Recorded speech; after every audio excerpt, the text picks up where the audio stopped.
Hello, in front of me I've got Google Pixel. In this video I'll show you how to change Gboard image.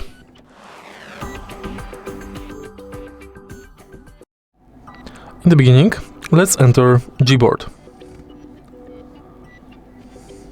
Now go to Gboard Settings and go to Theme. You can select Default Theme, Colors, Landscapes, Light Gradient, Dark Gradient, or you can add photo as theme.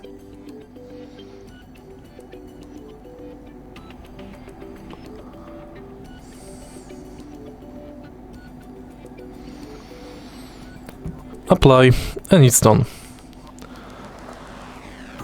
If you find this video helpful, please leave like, comment and subscribe.